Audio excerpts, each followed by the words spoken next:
Magandang araw sa atin lahat. Muli na naman nagbabalik ang iyong lingkod upang magbigay na panibagong komento at pag-usapan itong video na inilabas ni Senador Rodante Marcoleta at ang naging pahayag ni Attorney Baligod na ang estado raw ng ating bansa ngayon ay failed state na. Bakit nga ba naging failed state ang ating bansa? So yan ang tatalakayin natin ngayon, pero ang uunahin muna natin yung naging video ni Senator Rodante Marcoleta kasi talagang may mga laman yung mga salita niya kung bakit hindi natuloy yung Senate Blue Ribbon hearing nung sa EDSA. So umpisa na natin. Narinig po ninyo ang pagpapahayag at mga deklarasyon at testimonya ng mga dating sundalo na nagpasya na magkatipon-tipon kaninang umaga at natapos kani-kanina lang tungkol sa maanumalyang flood control projects na kinapalooban ng maraming pagdideliver ng napakaraming mali-malitang salapi sa iba't ibang mga tao at opisyalis ng ating bansa. Yan po ang sinasalamin sana, mga kababayan, ng dapat na nangyari na inaakala naming huling pagdinig sana ng opisyal na Blue Ribbon Committee na aming Senate noong June 11, 2026. Hindi nga po natuloy yun, mga kababayan, dahil nung matunugan ng ibang mga kasama namin na kami magdadaos uli ng panghuling hearing na lang ng Blue Ribbon Committee, ay sinabi nila na merong security threat. Ayan, so alam naman natin lahat na hinaharang talaga yung pagdinig na isinasagawa ni Senator Rodante Marcoleta. Dahil dito kasi kay Senator Rodante Marcoleta, ang tema, ang style kasi ni Senator Rodante is lahat tatamaan. 'Di ba? Wala kang ililihim, wala kang itatago sa publiko. Kung ano yung totoo, yun ang ilalabas, 'di ba? Yun naman kasi ang dapat at yun ang kailangan ng taong bayan. 'Di ba? Kasi hindi mo pwedeng lokohin ng taong bayan. Sino ba ang naglagay sa'yo dyan? 'Di ba ang taong bayan? Hindi kasi si Senator Rodante Marcoleta hindi yan katulad ng ibang senador na kaya mong bilin, na kaya mong tapatan ng pera. 'Di ba? Ito ang ipinaglalaban ni Senator Rodante Marcoleta ay ang kapakanan ng taong bayan. Kung saan napupunta yung pondo, kung sino yung mga sangkot sa nakawan dito sa nasabing flood control scandal. Kaso ang nangyayari, pinagtutulungan. 'Di ba? Andiyan ang administrasyon, ni-recognize kahit unconstitutional ang pagkakaupo ni Win Gatchalian, 'di ba? So andiyan rin ang NBI kung paano nila harasin ang Senado, 'di ba? Grabe. Biro nyo, nakakapagtaka na sa dinami-dami ng intel, ang lawak-lawak ng intel ng kapulisan, ang lawak-lawak ng intel ng AFP natin. Bakit NBI lang ang bukod tanging nakaalam na merong security threat sa Senado? 'Di ba? Hindi ba kayo nagtataka na alam nating minamanipulate talaga nila sitwasyon at yung tao, 'di ba? So para mapigilan lang itong paglalahad ng katotohanan ng 18 Marines. Yan, kasi lahat sila pala rito dawit sa nangyaring flood control scandal. Lahat sila nagkaroon. Halos sabihin na nating 3/4 of the government official nagkaroon talaga ng pera. Nagkamal ng pera dyan sa nasabing flood control scandal. Kaya iniiwasan nila talagang tutukan yan, talakahin. Kaso matatag to si Rodante Marcoleta, hindi nila basta-basta matibag. Ang kaso lang kasi dyan, kaya hindi na natuloy ang hearing na yan dahil ginamitan na nila ng braso. Brinaso na nila na para hindi na maisiwalat pang muli at hindi na mabuksan ang investigasyon sa flood control na yan. So tuloy tayo. Ang Senado at ang aming mga kawani ay sinabihan nila na mag-work from home na lang. Dahil po sa security threat at nagkaroon po ng napakaraming mga tanod sa Senado at wala naman po kaming magagamit na mga kawani, hindi po natuloy yung June 11 hearing na yon.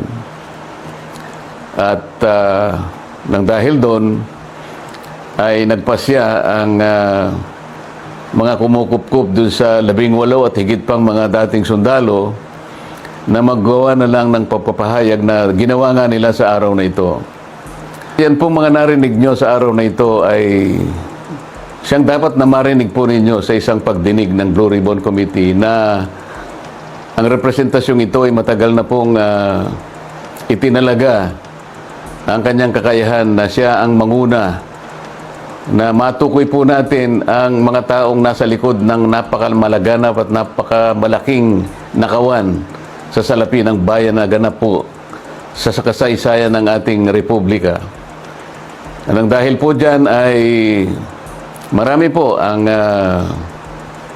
nagkaroon ng galit sa inyong lingkod, at ako po ay kinasuhan nga ng kahit mga imbentong mga kaso. 'Di ba? Tinadtad sila ng kaso. Tapos ang sabi pa sa atin, kung bakit hindi rin tumuloy na sila Senator Rodante Marcoleta dun sa dapat magiging pagdinig ng Senate Blue Ribbon Committee sa EDSA is ipapaaresto sila. Yung mga senador, ipapaaresto mismo doon. Kaya siguro napag-isipan nila na option 2 na magpapile sila ng kaso yon sa Korte Suprema. Basta may ipinail sila kasama sila Camille Villar, Cayetano, Pia Cayetano, si Senator Rodante Marcoleta, Bongo, sa Senator Padilla, Amy Marcos, nagfile sila sa Korte Suprema. Yun na lang ang ginawa nila. Kaya hindi rin natuloy yung dapat na magiging pagdinig ng Senate Blue Ribbon Committee. Kasi meron na namang threat sa mga senador natin. Kasi nga talagang pinipigilan nila eh. At maaari pong isang araw, hindi po natin alam kung ngayon o bukas, sa makalawa, ay iahain po sa akin ang warrant of arrest upang ako po arestuhin, upang hindi ko na maipagpatuloy ang aking gustong mangyari, na matukoy po natin ang mga may kagagawan ng lahat ng ito at mapanagot natin sila. Sa totoo lang sa lahat ng senador, si Rodante Marcoleta lang ang tumututok talaga sa flood control. Noong una pa, wala nang iba. 'Di ba? Flood control talaga kasi hindi kasi barya-barya lang ang usapan rito. Trilyong pesos ang nawala sa taong bayan. 'Di ba? O sabihin na nating OA raw pag trilyon bilyon. OA pa ba yung bilyon? Baga-bagahe ang perang idinideliver sa mga senador, sa congressman. Tapos ang taong bayan naghihirap, 'di ba? Namamatay sa baha, inaanod ang bahay dahil sa mga bagyo, sa baha. Natitiis nila yon, 'di ba? Etong gobyernong to, natitiis nila yon. Paano nila nalalaman? O nung nakaraang bumagyo, akala nila may flood control project doon sa lugar na yon. Si PBBM pa mismo nakatuklas. Hinahanap niya yung flood control, ayun pala nasa bulsa na niya, 'di ba? Pero wag po kayong mag-alala, kahit ako po ay kanilang maaresto at maipakulong, kagaya na po ng sinasabi ko, ay hindi po tayo titigil hanggat hindi po natin natutukoy ang mga taong ito, dahil kayo po talaga ang dapat pagsilbihan namin. Interes po ninyo ito. Huwag kayong mawawalan ng loob at huwag kayong mawawalan ng pag-asa. Pansamantala lang naman siguro ang hindi tayo magkikita ng harapan. Ngunit dahil po sa ating pakikipaglaban, alang-alang po sa interes ng ating bansa, Tama. ay kailangan tayong magkaisa. Sa tulong po ng Panginoon Diyos, magtatagumpay din po tayo. Mabuhay po kayong lahat, at sana'y araw-araw ang diwa ng ating pagkakaisa ay huwag pong mawala sa bawat isa sa atin. Salamat po sa inyong lahat. And so, punta naman tayo sa naging pahayag ni Attorney Baligod. Ayan, kung bakit niya nabanggit na failed state na ang ating bansa, 'di ba? So, akala nyo na ano lang 'yon? Kumbaga, simpleng bagay lang kapag sinabi mong failed state na. Ibig sabihin ng failed state, hindi na gumagana ang karapatan, ang judiciary ng ating bansa. Hindi na rin, kumbaga, ang soberanya natin wala na. Natatapakan na ng ibang lahi, 'di ba? Hindi na priority ang taong bayan. Yung saligang batas natin hindi na nagpa-function. 'Di ba? Yung co-equal branch na 3, yung judiciary, executive branch saka legislatura, is hindi na sila kumbaga, isa na lang ang namumuno ron sa tatlong 'yun, 'di ba? Hawak na niya yung dalawa. So, panoorin natin 'to. Pumunta talaga sila doon. Pero yung iba pang mga litrato, mga videos ay bibigay na lang namin sa Office of the Ombudsman, no? So, babalik kami sa Office of the Ombudsman bukas, alas 9:30. Tinadtad kasi ng kaso yung Brave 18 'di ba, sa mga ibinulgar na nakawan. So kasi ang nangyari diyan, kahit na nasa Senate Blue Ribbon sila, ginamitan kasi ng braso. Kaya hindi na record yung mga statement nila sa Senate Blue Ribbon. So kumbaga parang ang lumalabas ay hindi sila inacknowledge ng Senate. Ngayon may karapatang magkaso itong mga congressman, senador na to, na mga binanggit nila. Kasi nga ang nangyari, is pinagtulungan 'di ba? Pinagtulungan yung mga senador na sumusuporta sa kanila which is that time yun yung legitimate na mga chairperson, chairman, 'di ba? Senate president, 'di ba? Kaso pinagtulungan. Kaya ngayon may kaso. Hindi sila nabigyan ng witness protection program ng state. Kaya may kaso sila. Yun po yung R7 maleta para kay Senator Mark Villar. Ano na po ito? Po ba accusation lang o talaga po? Hindi, yun yung nasa affidavit nila sa joint affidavit. Wala namang binago doon. Sir, attorney, ano po ang worried na hindi natuloy yung hearing po ng Senate Blue Ribbon ngayon? Oo, inimpormahan ako kanina kung ano yung pinagdadaanan ng ibang mga senador. Kaya minarapat namin na mag-press con na lang kasi nandito na rin lang kayo para bigyan kayo ng konting idea kung ano yung ipepresenta namin sa ombudsman. Kasi kita nyo na konti pa lang yung ipinapakita nila. Ibig sabihin, meron pa ulit silang mga sasabihin kung mabibigyan sila ng tsansa na humarap sa Senate Blue Ribbon. 'Di ba? So, yung mga nila, pinakita nila, patikim pa lang. Wala pa yung kumbaga panimula pa lang yan. Wala pa yung panggitna na istorya.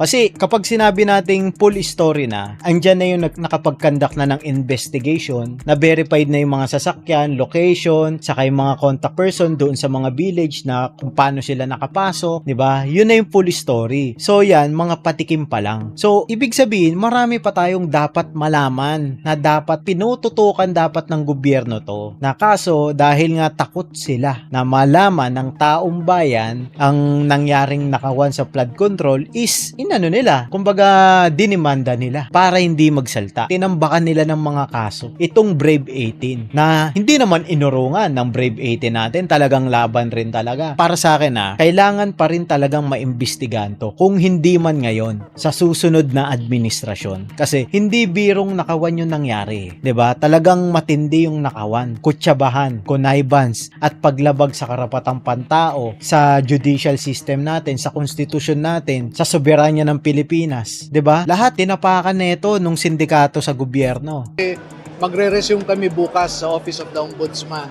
Natapos na, actually, naumpisahan na si Buduan, pero hindi natapos.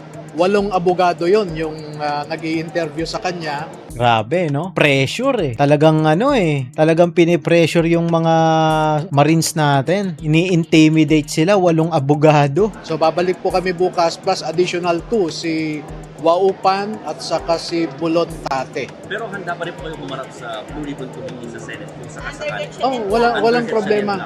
Oh, kahit sino. Oh, magpapakita po kami. Pero do you think iimbitahan nila kayo, attorney? Ako sa tingin ko hindi nila iimbitahan to kasi natatakot sila Dinimanda nga nila para tumahimik, 'di ba? Ginawa nila ng kaso kuno na paninirang puri. Pero kung tutusin kung sa pagiging patas lang, dapat kinuha nila yung pahayag nitong Brave 18. Kasi hindi simple yung nalalaman ng Brave 18 Kumbaga konektado sila sa nangyaring flood control scandal dahil sila yung nagdi-deliver mismo ng pera So pasok to para sa akin, pasok to sa witness protection program ng gobyerno dapat. Kaso ano ang ginagawa ng gobyerno? 'Di ba? Hindi sila pinahahalagahan. Hindi dinidinig yung mga hinaing nila, 'di ba? Kasi ang gobyerno, sila mismo pala yung nagnanakaw sa taong bayan. Oh, actually marami po 'yan no? Depende sa kung ayaw pa rin nilang maniwala, baka si Saldico pauwiin ko na rito. Ganun, sir. Willing naman po si Kong Saudi ko na bumalik ng Pinas to testify? Ma'am, binibiro lang kita. Wala akong connection kay Saldico. Attorney, napansin namin kanina, nagsalita si Jeron. Sino pa ba yung 4 na bagong witness? Yung 4, si Gamboa, Senisa, Ibasco at saka Valderrama. Oo. Pero ilan lang nagsalita sa kanila kanina? Parang nagsalita lahat. Yung nasa likod na dalawa sa harap, si Gamboa at saka si Valderrama yung nasa harap kanina. Dapat 14 yung madadagdag kaso in-intimidate, tinakot, diba? Tas binayaran siguro. Kaya hindi na nagsalita. Syempre yan, iniisip rin naman nila yung pamilya nila. Ngayon, 4 lang yung dumating. Pero kung tutusin, matindi pa rin yung binitawan na mga impormasyon nung 4 na yun. Diba? Na kinonfirm talaga nila na nag-deliver sila kay Saldico, kay Sharon Cuneta, kay Pangilinan. Diba? Ang dami nilang binanggit pati yung sa ICC kung anong araw yung mga meeting, kung hanggang kailan yung ICC, kung ilan yung nagpuntang ICC. Detalyado 'di ba? So kailangan talaga to maprotektahan tong Brave 18 Marines na to Totally Ano yung confident ka pa ba? ebidensya? Dahil sabi mo kanina, ginigipit na yung ilang senador. Are you still confident na magtutuloy-tuloy ito, magiging maganda pa resulta nito? Alam mo, hindi naman kami lumabas para sa mga senador Lumabas Tama. kami para sa bayan. No? Hanggat nandyan ang mga kababayan natin na handang makinig at naghahanap ng hustisya sa pagnanakaw Flood na control. ito, ay nandyan kami. Makikikooperate kami. Kung may pagbabago man sa liderato bukas, do you think iimbitahan pa kayo for the inquiries? Siyempre hindi. Sila yung inaakusahan 'di ba? Paano ngayon si Kiko Matching ang ang Senate Blue Ribbon Chairman, kasama siya sa akusado. Paano gagawin ngayon 'yan, 'di ba? Kasi hindi ka pwedeng ikaw yung maging chairman tapos ikaw yung inaakusahan, tapos ikaw yung magja-judge. Conflict of interest 'yun. So dapat ibigay nila doon sa hindi kasama sa nakawan or hindi na pagbibintangan or hindi siya kasama sa issue ng flood control. 'Di ba? Para maging patas yung paghuhusga, 'di ba? Kasi mamaya sabi niya, hindi, sinungaling ka, pakulong kita agad, 'di ba? Hindi pa man nakakapag-imbestiga, pinakulong na niya agad. Paano ngayon yung makakapag-imbestiga kung kasangkot siya sa issue ng flood control? Although allegedly pa lang, pero dapat hindi siya yung nandoon kasi may bintang na nga sa kanya 'di ba? Kailangan palitan pa rin si Kiko Matching. Sana imbitahan kami. Pagka may pagbabago sa Senado, naghihintay kami at umaasa kami na imbitahan nila kami. And if not, Tama. Yun ang mas mabigat na problema na hinaharap natin. It's not really the corrupt. Alam nyo, nadala kasi yan sila Lacson kay Gutesa Binulgar lahat ni Gutesa Kaya etong si General Torre, gumawa ng paraan na pabulaanan yung mga pinagsasabi ni Sergeant Gutesa. 'Di ba? So, kinutsaba nga niya tong ibang Marines na gumawa sila ng affidavit tapos pinapirmahan, sinuhulan ng 50 mil, kinuha yung cellphone, pinalitan ng bago para walang ebidensya. 'Di ba? Now, that is our more serious problem. We are now facing a failed state actually. Why failed state? Ayan na, pakinggan yung mabuti Failed state na tayo dahil ang government, there is no more governance, no? Yung tinatawag nating Check equality and balance. between branches of government, the executive, legislative, and the judiciary. The executive already captured the legislature. Paano mo nasabi? Ito, paliwanag natin Sino ang unang nag-recognize kay Win Gatchalian kahit labag sa konstitusyon? Ang administrasyon. After nun, sumunod yung mga branch of government. Sino ba nag-appoint sa mga branch of government? Like civil service. Diba? Yan, ano na yan? Given. Yung kapulisan, NBI. Diba? Yung iba pang sangay ng gobyerno. Diba? Ang administrasyon ang naglagay dyan. Diba? So, paano natin masasabi na failed na yung state natin? Dahil sa ganyang sitwasyon, 'di ba? Hinahawakan na lang ng iisang tao yung tatlong co-equal branch niya dapat. 'Di ba? Co-equal branch silang tatlo na dapat independent pa rin yung dalawa, katulad ng judiciary pati legislatura, 'di ba? Diba? Captured na ang legislature. So wala na yung equality, wala na rin yung checks and balance. Tama. Congress can no longer check on the executive. Part sila ng sindikato 'di ba? Biro mo 20 million sabi ni Libiste. Basta bumoto lang ng yes sa impeachment ni BP Sara. Paano 'yun, 'di ba? Tapos sa kanila pagaling yung mga project na flood control. Sa kanila ang unang nakawan, 'di ba? Suhulan, mali-malitang pera. No? Yung gobyerno ngayon is no longer serving and protecting the people. Tama. Why? Yung pagnanakaw na ito ay nawalan ng pondo para sa mga ospital, eskwelahan, sa disaster, at makikita ninyo, biktima na ang mga Pilipino. Tama yung sinabi ni Attorney Balikod, 'di ba? Paano natin nasabing tama? Nung tumama yung 7 point something magnitude na lindol sa Mindanao, anong nangyari? Ang binigay nilang bigas yung bulok, hindi SWD, 'di ba? Tapos parang nagpa-session sila, special session, kuno para makapag-ipon ng pondo para sa Mindanao. Kawawa naman yung mga kababayan natin sa mga probinsya. Sa totoo lang, dahil sa kagagawan ng administrasyon na to, sa kalokohan, sa pagnanakaw, sa flood control, 'di ba? At there is an emerging school of thought in international humanitarian law that if there is a systematic and widespread corruption perpetrated by government, that amounts to a crime against humanity. Patay ka. Yan ang hihintayin mong kaso ngayon, PBBM. Yung crime against humanity sa pagbaba mo bilang presidente. Kaso, kaya nga nila minamadali.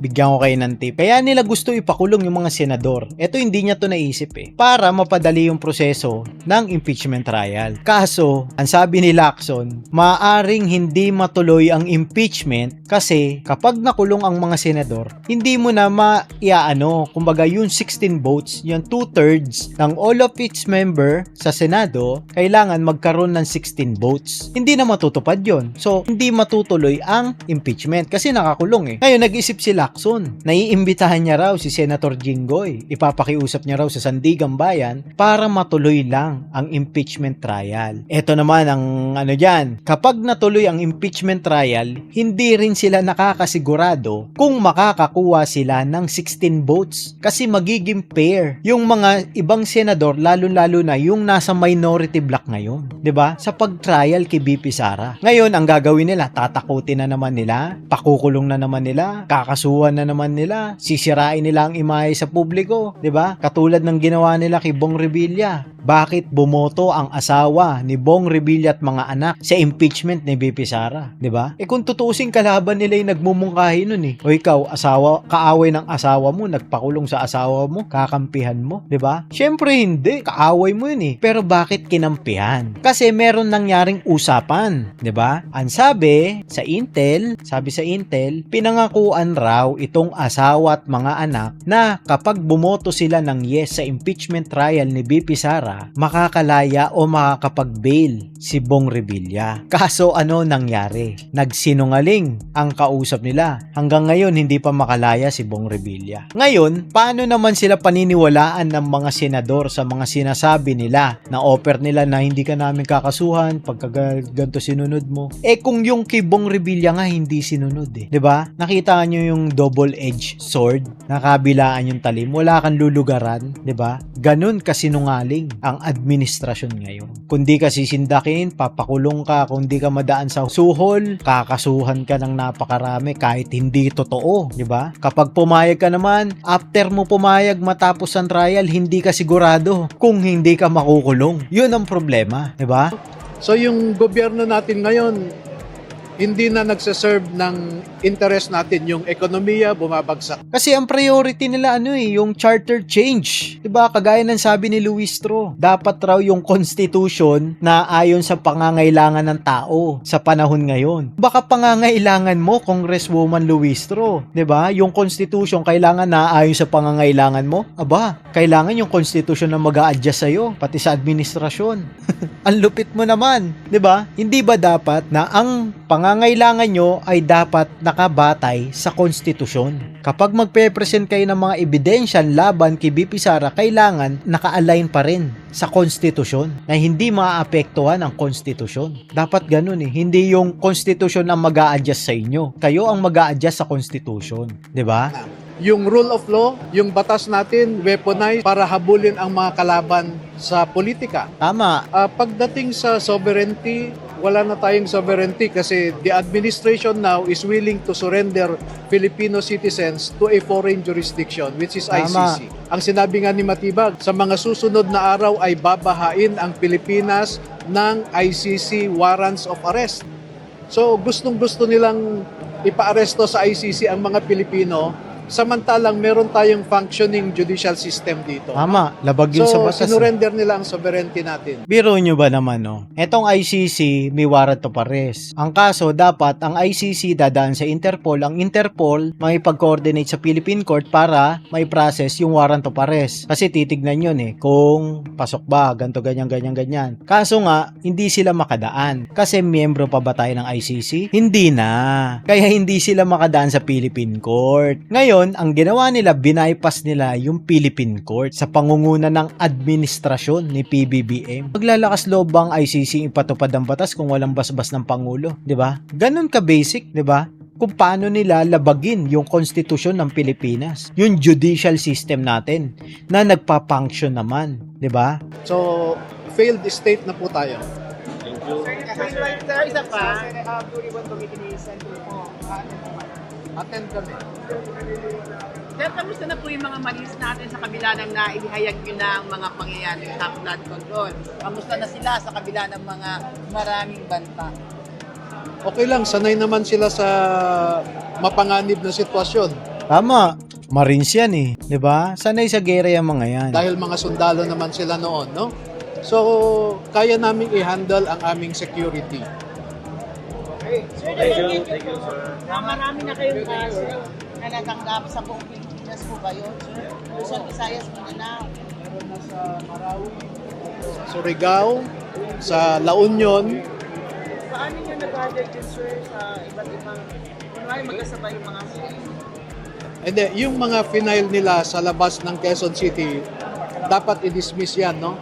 Kaya nga ang advice ko kina Adyong, kay Ortega, kay Barbers, ipa-review nila sa kanilang mga abogado yung Article 360 ng revised penal code. Ayun, so ang gagawin pala ni Attorney Baligot is kumbaga dapat dito lang sa NCR o Metro Manila magpa-file ng kaso. Total, nandito naman daw ang mga congressman. Hindi na pwedeng sa malayo kasi kumbaga pahihirapan nila yung Brave 18. Pinapa-dismiss yung mga kasong yun. So, nagpapasalamat nga pala ako sa lahat ng tumututok at patuloy na sumusuporta sa atin. Ang hiling ko lang ay huwag niyong kalimutan mag-subscribe, like and share, and please click the notification bell button para palagi kayong updated sa lahat ng ating uploads. Kita-kita po tayo next video. Hanggang dito na lang. Bye-bye!